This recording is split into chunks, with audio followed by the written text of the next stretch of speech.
বলো। না মানে বলতে চাইছি তোমার মতন একটা সুন্দর একটা মেয়ে রোহিতের সাথে তো মানায় না, আমার মতন একটা ভালো একটা ছেলের সাথে তোমাকে মানায়। তুমি কি সব বাজে বাজে কথা বলছো? সত্যি বলতে তোমাকে আমার প্রথম দেখাতেই খুব ভালো লেগেছে। তুমি আদেও রোহিতকে ভালোবাসো তো? তুমি রোহিতের ছোটবেলার বন্ধু হয়ে এই ধরনের কথা কি করে বলতে পারছো? তোমার থেকে এই ধরনের কথা আমি এক্সপেক্ট করিনি। আমি আসলাম। হ্যালো। এ ভাই কোথায় আছিস?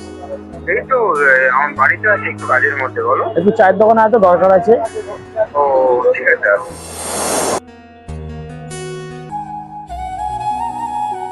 আরে ভাই বল, ডাকলি? এই তো ভাই করে বস, বল। একটা খুশির খবর আছে। বল। সামনের মাসের 12 তারিখে আমার বিয়ে। তোকে কিন্তু অনেক দায়িত্ব, সকাল থেকে থাকতে হবে। আচ্ছা, তাহলে বিয়ে তো করেই নিচ্ছিস, লাস্টবার চা পাটিটা একবার দিয়ে দে। তবে হয়ে যাক, চল।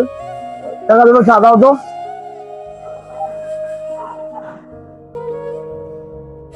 বস।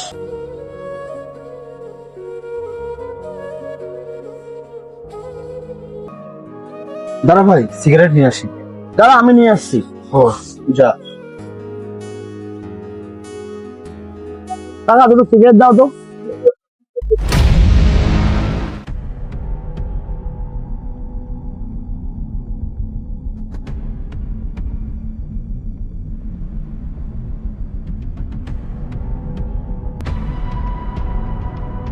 এনে ভাই সিগারেট।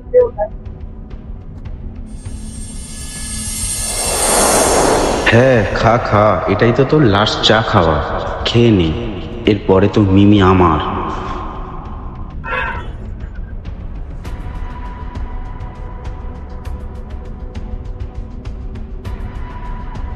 ভাই গলা বুকটা না কেমন জ্বলছে। হয়তো চা খেয়েছিস তো, ওর জন্য হয়তো অ্যাসিডিটি বা অম্বল হয়ে গেছে। না রে ভাই, আগের থেকে না আরো বেশি জ্বলছে। দেখ, আর একটুখানি জল খাবি? জল এনে দেবো? কি হলো? এ ভাই, এ ভাই, ভাই কি হলো রে? আরে কথা বল। ওই